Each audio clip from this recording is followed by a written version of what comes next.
Greetings from Chicago, Illinois, and wherever you are around the world. You are looking at Facebook Live and also Music Direct and musicdirect.com and our friends over at ISO Acoustics. Glad you could be with us today. If you're not familiar with who Music Direct is, and this is your first time watching us on both channels, Music Direct is a Chicago-based internet provider of great audio. That's probably the easiest way I can say it, but we're also a multi-channel merchant. So if you visit our website at Music Direct and musicdirect.com, you'll find an assortment of hardware, accessories, and great music for you to peruse and purchase. You'll find us being a great place for your favorite audiophile products, whether it's speaker cables or if it's just good old bookshelf and floor standing loudspeakers, turntables, DACs, network audio players, multi-channel amplifiers, and the like. More information, as I said, is on our website at musicdirect.com. Additionally, we're also on social media, and if you're also here on our Facebook page, we invite you to visit us and follow us also on Twitter and Instagram, where we're always busy with great stories and great things to share, and also stuff you can share along with us, because you never know when we feature your equipment or your music and say, hey, good job. That's what it's all about. And if you missed any of this program, you'll be able to find us on delay, as it were, 24 hours later on our YouTube page. So we do invite you to subscribe there, as we do also programming through that channel to boot. We hope you're doing well during this unusual time. When we started this program back in June, the idea was simple: to get people engaged on their musical habits, their equipment, their love of it, the technology behind it. And we do it with the people who actually make the products, design the products, market the products, and give their own stories on their advancement of the technology and how they even got into this business in the first place. And one of the great companies that we've come to know is ISO Acoustics out of Toronto, Canada. They shocked us in 2018 with a presentation of their components, accessories, that really had us like going, whoa! We hadn't seen anything like that in quite some time. And for me to say that is also because of my long time being at Music Direct, because when I began more than 25 years ago, Music Direct had just begun to blossom beyond its paper catalogs into a much larger entity. And we were still building up our collection of products. And among the earliest things that we were carrying at Music Direct were isolation components, cones, feet, platforms, audio racks, and the like. Since then, Music Direct has grown to carry one of the largest selection of isolation products, and the most outstanding at the moment, and possibly for a long time, is our friends over at ISO Acoustics. And to help bring focus onto that and to discuss the line is the man himself from his home in Toronto, Dave Morrison, president and founder of ISO Acoustics. How are you, Dave? I'm well, thank you, Bess. How are you? Good, good. Good to see you. Of course, we do want to ask how you're doing and how ISO Acoustics has been doing since this whole business started worldwide for us. I know Canada has a different system of how they were managing things, and I sincerely hope that you and your friends and your family are doing well. So how has it been for you guys over there? Well, we're all kind of cocooned away. We're being careful, I guess, is the right way to put it. But things seem to be tracking in the right direction now. So, I mean, I have everything I need here, so I'm kind of doing my best to stay isolated in that. We're all working remotely, but it's not holding us back in any way. So, yeah, we're not doing badly. Cool. When you began your career, you were not in our sector of the world, the audiophile side of life. Your world was in broadcast, and you were ensconced in one of the great broadcasting systems of the world, the CBC, Canadian Broadcasting Corporation. And in that 20 years that you were there, you were instrumental in a number of concepts that allowed them to create one of the biggest studios in Toronto. Tell us a little bit about that, and also how you found yourself engaging into our world. How did that symbiosis begin to take place? Oh, well, I was at the CBC for about 20 years, and most of the time was working in building design and construction. So that's renovation and building of radio and television studios, broadcast facilities.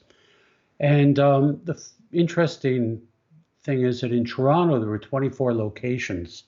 And so everything was a big logistics headache back and forth between the various buildings and facilities.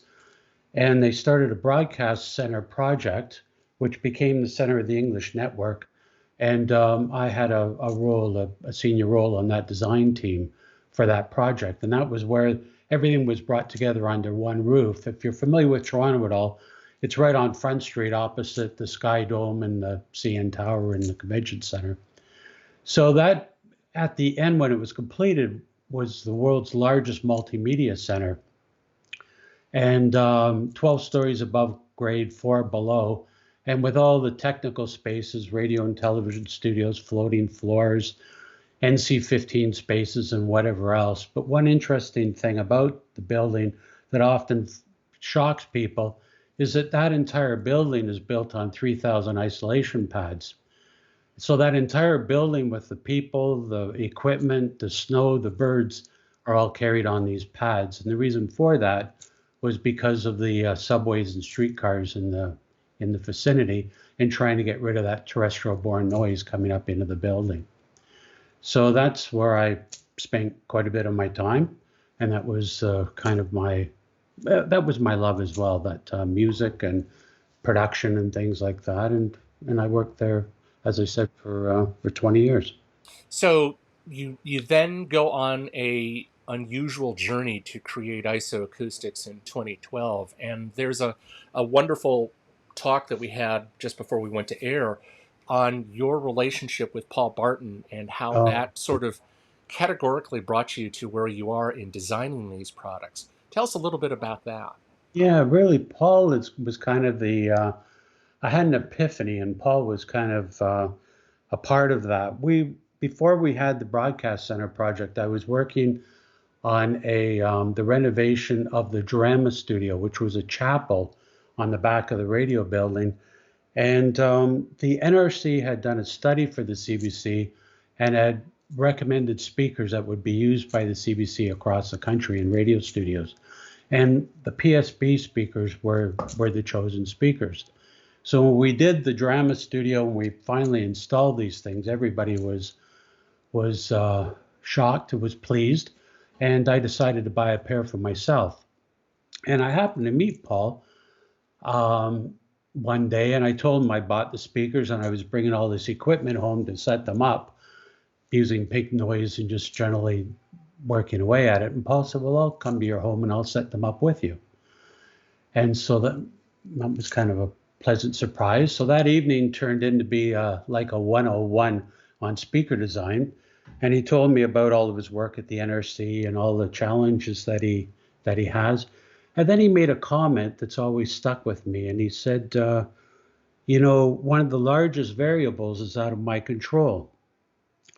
And I thought, well, bloody hell, I spent a lot of money on these speakers. I hope we're not rolling dice here.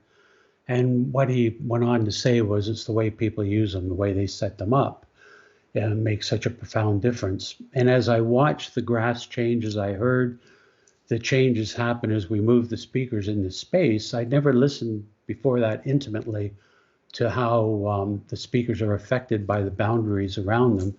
And from that point, I was hooked. I started building all sorts of little ideas and concepts and things that dealt with isolation, placement, adjustment, focus, and so on. And then that was the genesis of the IsoAcoustics. And here we are. It's now 2012 at this point in your career. You're making these products, but initially these products were geared towards the pro market, as we both know. And I guess the question here to sort of formulate the concept is, the pro market is usually more resistant to these types of upgrades than the audiophile community as a whole. Can you talk about your successes in that space? I mean, I know you have some really high-profile clients for both on-stage gear and in studio. So I'm curious as to their reactions when you started to bake these products into their consciousness. Yeah, my view was always to get into the home side, but the pro side seemed to be the logical first place to start. I mean, with studio monitors and the broadcast and even home recording, studio recording, it seemed to me that 5 SKUs could cover all the applications. The color's always black and it's just quietly simple and as inexpensive as possible to sit under a studio monitor. So starting in the pro side, That world was more heavy mill work, steel stands with shot in it or sand, and maybe foam in places. And so by building devices that were flexible, that were adjustable, and that had an acoustic property that worked well with the monitors was really, to me, the logical place to start. And as we started making traction, I started dealing directly with audio engineers, producers, and that, and as much getting feedback as much as kind of penetrating that marketplace. And when people heard what it was doing, it started to grow very quickly. That's pretty cool. Yeah, and I have to say, I have actually talked to a number of musicians locally here, and they actually do have your products on some of their powered speakers and the like, and their reactions on actually hearing the product was really eye popping for them, and very very unusual that something of that caliber could deliver on that kind of thinking. Which brings me to to another point. We're now here, 2021, 2020. Yeah, I'm thinking, wow, it's a blur. Uh, Don't rush it. Don't rush it now. I know. Sorry. With personal computer and desktop audio and gaining so much ground, especially in wake of our current pandemic, it's forced many of us, myself of course, to be working from home. It was a difficult transition. You have to try to make sure that you set up what is supposed to be just sort of a restful space after a long day of work to be your workstation, your work studio, as it were. That said, the Aperta series of bookshelf speaker isolators have really been the hit of the moment for that conversation. And why has this little upgrade been making Mm. such a huge impact on sonic performance? Yeah, well, actually, the transition from the ISO series, the Pro series, to the Aperta is a movement towards that home audio, if you like. The Pro side was high impact plastics, ABS construction, where near field monitor, you might have a little 5-inch monitor, and our ears are typically 20 inches above the desk. Being able to raise it up and get the tilt is kind of critical to get to optimize that, to stay in the dispersion angle and optimize the performance. But really, the whole idea about the isolation between that, not getting that smear up and getting clarity and openness is really functionally the trick to all this. And going to the Aperta, we went with aluminum construction. It's stiffer, so the performance is a little better again, and just something that's more aesthetically pleasing for the home environment. But the way that all these things are working, if you can visualize, the top flange is acting as a suction cup, so it's adhering to the speaker as the bottom flange is on the supporting surface.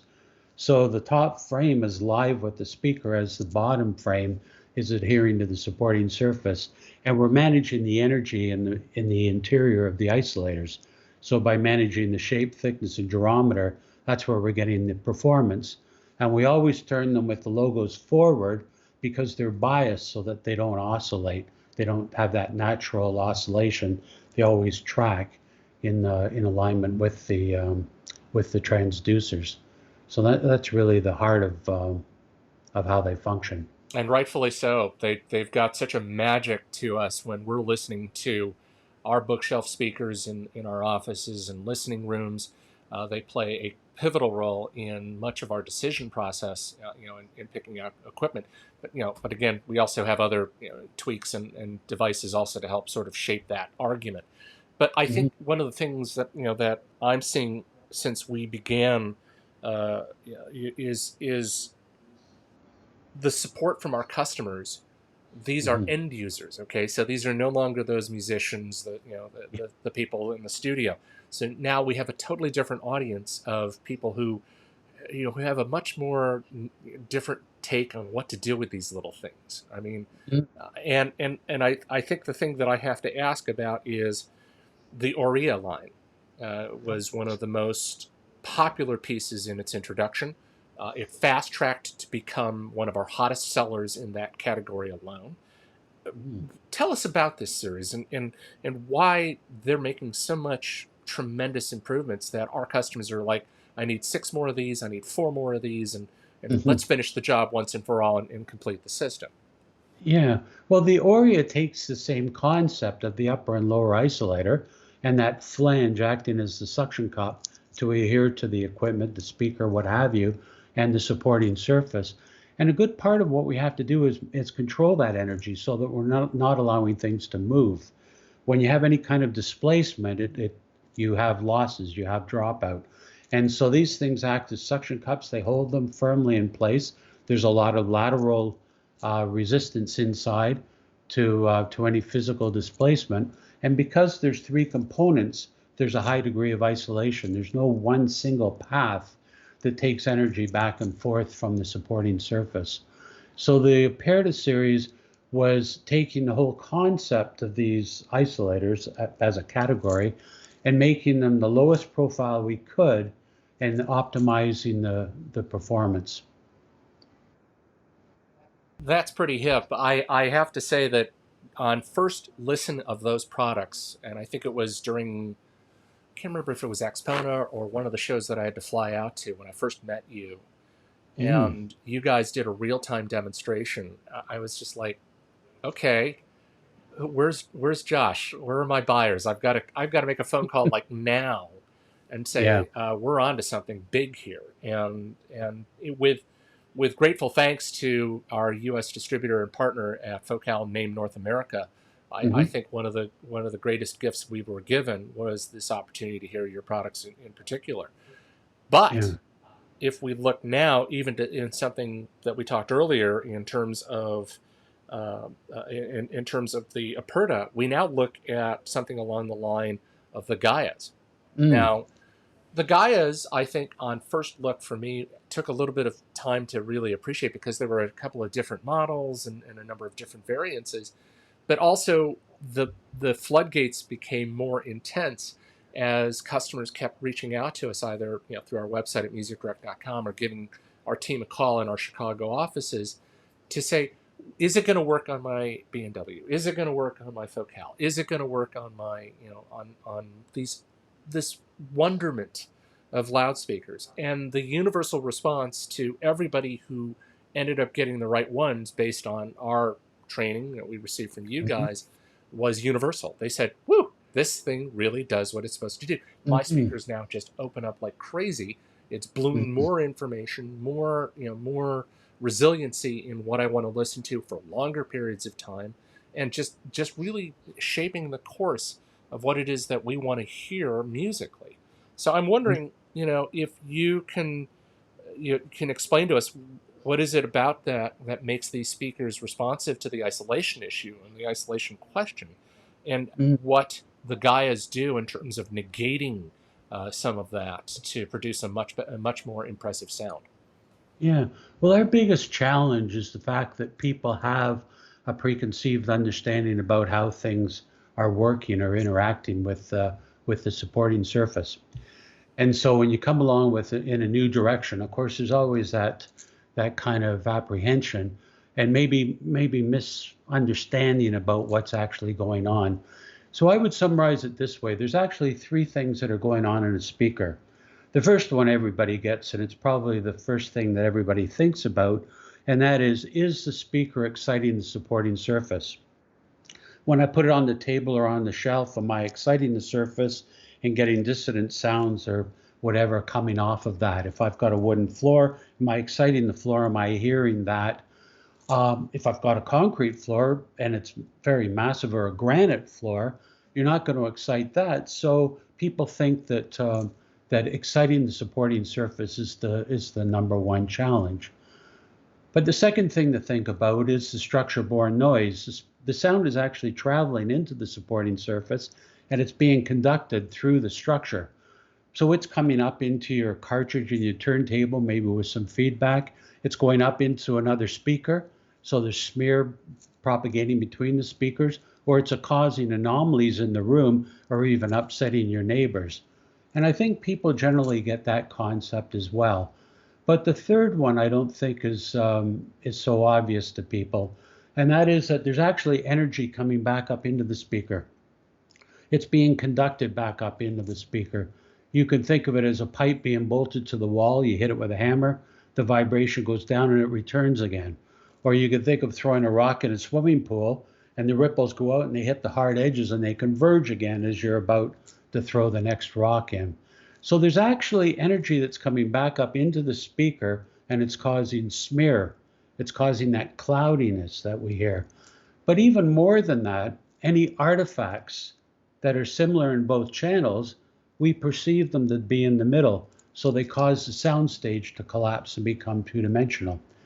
So probably the biggest thing that people hear when they use our Gaias under their speakers is that suddenly the soundstage opens up and becomes three-dimensional. It hasn't collapsed and become two-dimensional in the middle. And so, go ahead. No. I'm sorry. I was waiting for you. You were going to say. Yeah, no. So that's really the heart of what we're doing is we're mitigating that. So we can manage that by so we have an empirical curve based on the weight of the speaker. So everything is managed over a mean weight for a speaker. And then we can extend it across the whole audio spectrum as well. So it goes from the bottom to the top. So we're not just dealing with specific isolation or specific frequencies.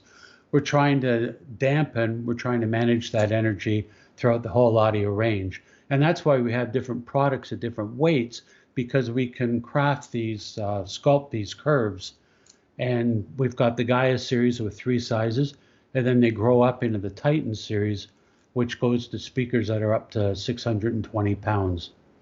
That is a lot of speaker. I mean, if I'm thinking along the lines of speakers like ATC that we sell, or any of the JBL products that we're supporting as well, those speakers are massive. And when we're shipping those out, they'll definitely want to benefit from the quality of the Titans and really bring out that exceptional accuracy that each of those speakers bring to the forefront of people's minds. Yeah. I want to break for a second because, well, first off, my iPad just died for a second here, and I want to go back to the moment when you and Paul Barton you were getting your crash course in Paul's ethics of speaker design and setup. Did you have a record that sat there and said, "Oh my God, I just woke up," and it fleshed out much of Paul's thinking? Because when I listened to Paul speakers back in the day at another dealer here in Chicago, my takeaway of it was, I have not heard a loudspeaker with this much authority and this kind of musicality. And that was also due to the fact that not a lot of speakers from Canada were making their way into the U.S. So we had speakers like Mirage, we had Paradigm, and then of course PSB. And I've heard all of them. They've all had a great pedigree. They're all basically coming out of the science, out of Canada's main think tank over there, and thank heavens for free testing. And I knew that what I was going to get was something that was really miraculous. How did you feel when you finally got those things dialed in, hooked up, and you were listening to music? What were you playing? Oh no, I mean it was eye-opening. I really enjoyed it. It was, there was so much clarity and openness, and just having that sitting position, having that placement, having that whole sound field being so transparent was really was really exciting. Like I said, it was an epiphany for me. Back at that time, I was a big Jimi Hendrix fan, and that was I saw Jimi Hendrix at Maple Leaf Gardens, and that that was kind of the era, the period that I grew up in. I've always been really driven by music and by that whole thing. So as I said before, that was really what opened the door for me and started this journey. And I have to say that once I got to the point that I was building stuff that I felt was really translating extremely well, I started looking around, and there were 2 manufacturers that were interested in licensing it. And I decided that we would just do it ourselves, and that was really the genesis of ISO Acoustics at that time. Great story. So back to product discussion. Before all this madness, took us over and forced us back into home, you came out with a new set of isolation bases that our team flew to Munich and saw at the high-end show, one of the last shows of the season. And they were called the Delos series. And I'm wondering if you can talk about this, because unlike all the other products which have this sort of utilitarian appearance with the nice metal appearances, some with Mm. these beautiful colorful finishes and more obvious isolation material sandwiched around it, here we're Yeah. talking about something that's much more elegant, something that's a little bit more apropos for a living space where form follows function. So you've got these bases with these different finishes, but interestingly enough, they also deploy the award-winning technology that you have been playing with. What was the impetus to bring this to market? Yeah, the Delos, or as our Greek friends call it, Delos, is actually refers to the Greek islands. They're referred to as the floating islands, and I thought that was appropriate because what we're actually doing is taking the mass of a butcher block that's creating stability for a turntable or a tube amp, and then creating the isolation underneath it so that we're mitigating or attenuating any energy that's passing back and forth between that butcher block and the supporting surface. So they're kind of a combination of both worlds, where you take an OREA and you put it underneath um, an amplifier or a turntable. You're creating that isolation, you're managing that energy back and forth. But now with the Delos, you're adding additional mass to stabilize that equipment up above and to complement the isolation that's between it and the supporting surface itself. So it's a little bit of a different direction. And again, you can think of it as that floating island. It's a battleship out on the sea, making it that much more stable for the equipment that's on there. But again, having that high degree of isolation that mitigates any transfer happening between that floating island and the supporting surface. So we've seen a lot of products that try to emulate what you have done. Of course, we can't forget those people who are DIYing and working with other materials. Mhm. You chose wood as your baseline for this. Was there any other any other ideas? I mean, like people do things like marble and various various methods. You know, did that help in terms of the decision process to create the finished product that you have now? Yeah, we looked at a lot of materials, and in fact, there's still a long road ahead of us.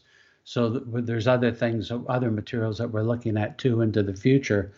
The whole concept of the butcher block and understanding how they were working, and of course, we chose the maple and the walnut as the laminates that we wanted to go to market with. But just the tones and the way that they work, their density, how they worked with the isolators seemed like the perfect marriage, and so that's where we start off with the Delos. I need to be schooled for a second, if it's all right with you. Mm. As I said at the onset, when I first joined Music Direct 25 years ago, the products at the time that we were supporting were very unusual first timers for me. And prior to that, I had been in an industry in retail in consumer electronics where I was just grateful to be moving boxes. So, the old Hitachi receivers, the Pioneer turntables, the first CD players that were out, Advent loudspeakers and stuff.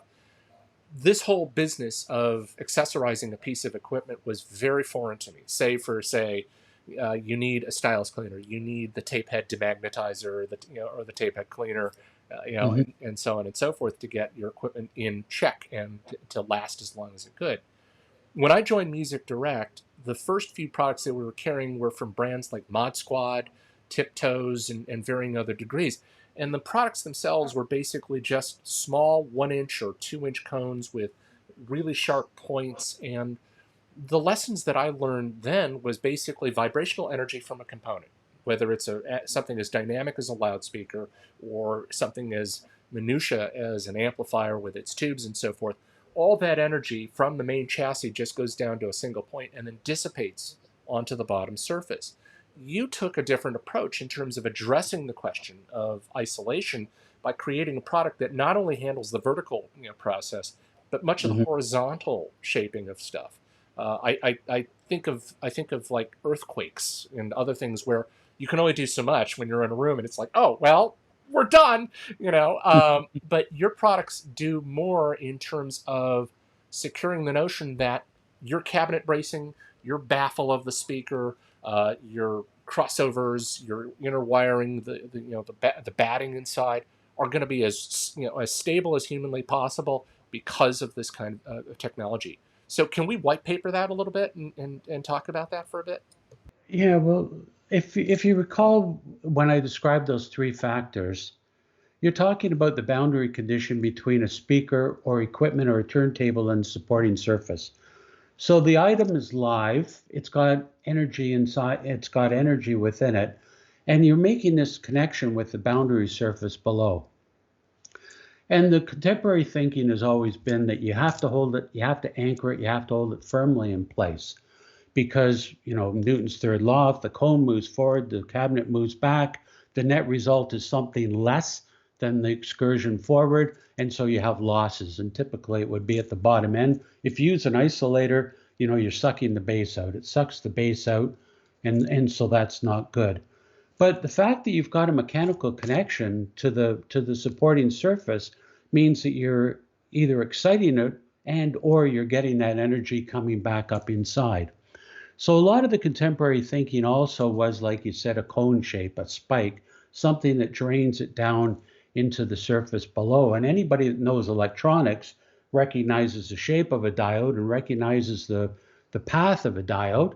And so that all seems to make sense. You've got this enormous mass and you're point loading it down into the supporting surface. But in reality, the energy is coming back up. It's the same as bolting that pipe to the wall. The nails that you used are actually causing that energy to conduct back up through the pipe. And so you might have attenuated some of it out, but there's still that mechanical connection. So anytime you use a material, and whether it's metal, ceramic, whatever you please, it's got any kind of rigidity to it, you've got this communication coming back and forth. So you need some kind of an isomer in order to mitigate that, in order to break that. But at the same time, you can't allow it to deflect. A lot of isolators in the past had vertical isolation, and then the speaker or whatever would move, and then you would have those other losses. So you gained on one end, you lost on the other. And in our case, we have this suction cup effect, or in the case of the Gaia, it's directly bolted right into the chassis. It has a very direct connection. We don't have those lateral losses. We have that high degree of isolation, that attenuation, so we don't excite the surface and we don't have that energy coming back up inside. And that energy coming back up is what's collapsing the sound stage, is what's causing the smear and causing those other losses. So given the fact that the paradigm has always been this other place, people are usually surprised when they try our products because it's opened up this different dimension, if you please. We often get comments back from people that I installed, the isolators in my home, and I heard it right away. They didn't have two sets of speakers to A/B it. The difference was that profound that they could hear it when they installed it. We can easily show it at trade shows because the difference is vivid enough that even in the noise of the trade show, it isn't lost in the general ambience of the trade show. And the one thing that always amuses me, and we hear this quite often, is somebody will say, we installed your stuff, I heard it right away. But what really surprised me is my wife, who doesn't listen to my stuff, doesn't care what I do, walked through the room and said, what have you done? She's heard the difference because that ambience has changed. That spaciousness, that openness, that natural sound has changed in the room. And even the casual listener coming through is hearing that acoustic difference. And I think that's also a great way of understanding the emotional connection that we have with music and why something as sublime as an isolator like yours actually plays to that messaging. You don't, we buy speakers, we sell speakers, we talk about equipment, we know all the ins and outs of it, and we do talk to those customers who demand that kind of information. Otherwise, we won't be in this business. But we're also trying to cater to those individuals who, as soon as they get it into their home, willing to be able to take that dive and listen to that Jimi Hendrix record again, Yeah. or that new release from, say, some of the hot artists at the moment. So you want them to have the confidence of knowing that a product like an IsoAcoustics device only magnifies that statement. Yeah. So we've been spending a lot of time talking about the technicalities of the componentry. You also alluded to the eye-popping actions of people. Can you recall a time when you first started to show this product in the trade show circuit to either a dealer or an end user, and what their look was when they saw the before and after? Yeah. No, it's been very actually let me just change that question a little bit and let me tell you a story that I think helps to put this in perspective. And again, it deals with people's reaction and response. And to begin with, what we're changing here doesn't affect the audio spectrum. In fact, we go into the anechoic chamber to make sure that we're not making any changes. So we're not colorizing anything at all. And this is very important in both the mastering and the audio engineering side. But let me describe, we were invited to the Boston Symphony by John Storick and the WSTG group, and they had renovated the control room for the Boston Symphony. And they asked us to come and put the Gaias under their B&W speakers. So we went in, we listened to a symphony that they were working on, and we listened to a James Taylor just to get a vocal.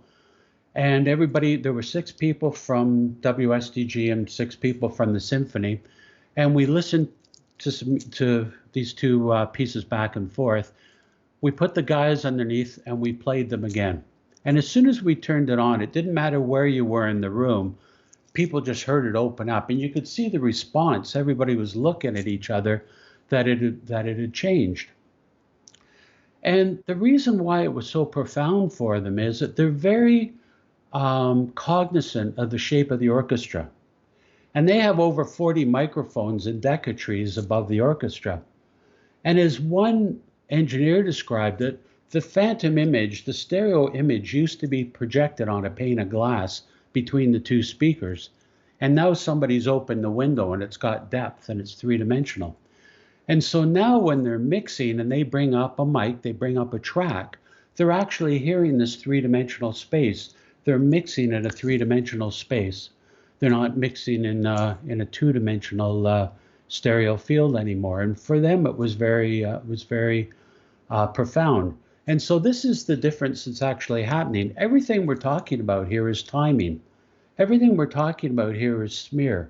Everything we're talking about here is phase, because we're not changing the fundamentals. We're not changing the harmonics. We're attenuating some of those reflections that are coming back, that are finding their way back up into the speaker. And again, we perceive any artifacts that are similar in 2 channels to be in the middle. And so it tends to collapse the sound stage and become two-dimensional. It's like there's a mathematical midpoint that everything falls into.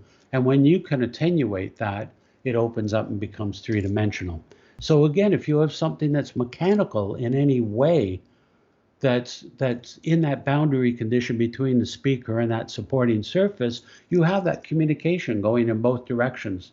And if you can attenuate that while still respecting and controlling the speaker against that supporting surface, it opens up greatly, and you can hear that 3-dimensional space to it and that realism. All while making sure that the component is not being exacerbated when your products are being put on there. I think that's a fascinating study. And to hear the responses of the team of the BSO to really just say, what have you done? It's the same feeling I got when I first heard them at the trade show. So I guess they're very unified in its messaging.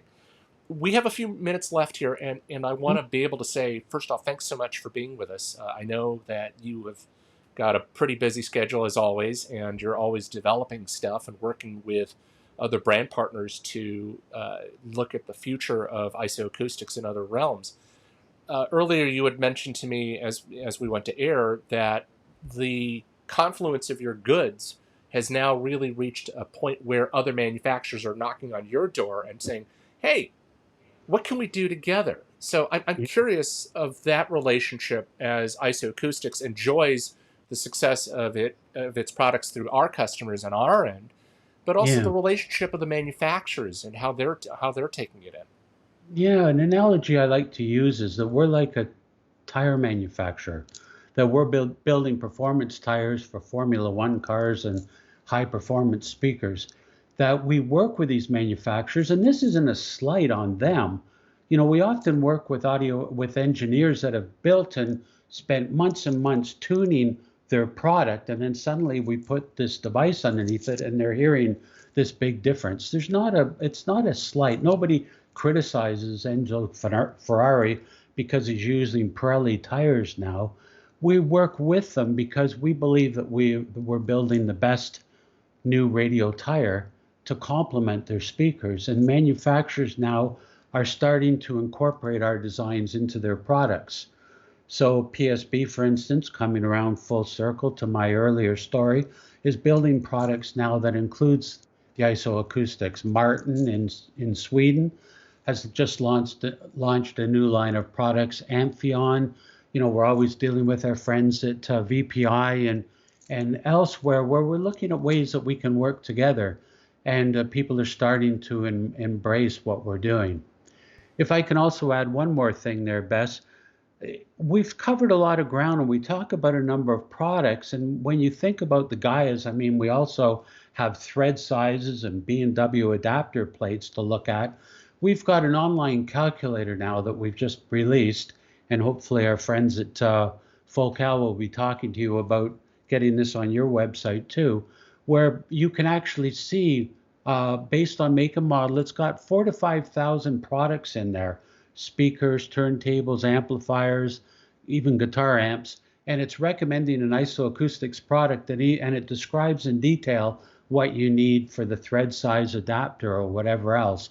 So we've tried to make it easy as possible for people to make the right selection and optimize their the performance or the right product for their needs. And I'm glad to say that we actually did get that information from Oh, your colleague Will Weber over at Focal Name North America, and I hmm. already started to dabble with it and to see if I could make it, freak out. Uh, but truthfully, it is a excellent portal for customers at Music Direct and MusicDirect.com to really, really dial in what works best with their equipment. And the fact that you have such an immense database of all these products. And, we could all look at our product sheets and everything like that, but then we have to deal with educated guesses. And in your Yes. case, you've taken the bold step for your company to give us a bird's eye view of, oh, we tried it on this, use this, or it works well when you do this based on the footprint of the product that you're talking about. So And if your make and model isn't included, it has intelligence there to, based on the parameters of weight, size, and so on, to make a recommendation as well. So it goes beyond just what's in the database itself. great. That and I know our customers are gonna totally get a grab of that for sure. Again, that's at our website at musicdirect.com, or you could also reach out to my colleagues at our Chicago location here in the U.S. at 800-449-8333 for additional information. Final question: we always ask this of all of our guests, and I know there are those little things we can't talk about, but I'm just curious as to what's on the horizon as we try to figure out what's a new product, how are we going to present it, and whether Mm, people like Music Direct are going to get the first taste of it, and how are we going to shape the future of helping you sell more of them. Is there something in the pipeline for Dave Morrison and the team over at IsoAcoustics that well, you'd like to, share? well, well, there's always things that we're working on. In fact, I think our friends at Focal Name will be reaching out to you probably next month about some things that we'll be releasing. In deference to them, I think I'll just leave it at that. But we have got products that we'll be bringing out later this year, and I always see these things as kind of an evolution, as stepping stones or stepping on lily pads to cross the river. So I think you'll see it's just a logical progression from where we are. And I think it'll make perfect sense, the next release, and how it slots into what we offer today. But yeah, we've got products that go well into next year and beyond that we're excited about testing and still working on. And you will send some samples to my house, is basically what needs to be done here. I can give you the number of somebody to speak to. Yeah. Golly, thanks, Dave. On that note, thank you so much for being here. I know that, as I said, you've got a busy schedule, and we're grateful that you could offer some of your bandwidth and also some of your learned thoughts on this industry, and above, more importantly, your products. They are just awesome, and I'm grateful that Music Direct took the bold step to becoming one of the first dealers in the U.S. to carry it. We've been doing extremely well with it, and I sincerely hope we do even more as you bring out more products to market. So thank you again. Thank you, Bess. It's been a pleasure being with you today, and I appreciate this time and the opportunity to talk to you. No problem. No problem at all. Tomorrow, here on Music Direct's Facebook channel, be sure to join us for a wonderful conversation with one of the new stars for MoFi distribution and MoFi electronics, Lenny Mayu. You probably know him from his association with other brands, including Audience. He joined our team earlier this year, and he's definitely got some great stories and great information on the products that we are supporting through our sister company, MoFi Distribution. For all of us at Music Direct and MusicDirect.com, thanks for being part of our experience. Again, remember to visit us at MusicDirect.com. Be sure to sign up for our weekly Soundbites emailer. Join our community on Twitter, Instagram, and right here on Facebook if you haven't already done so. And until tomorrow, take it easy and play some music.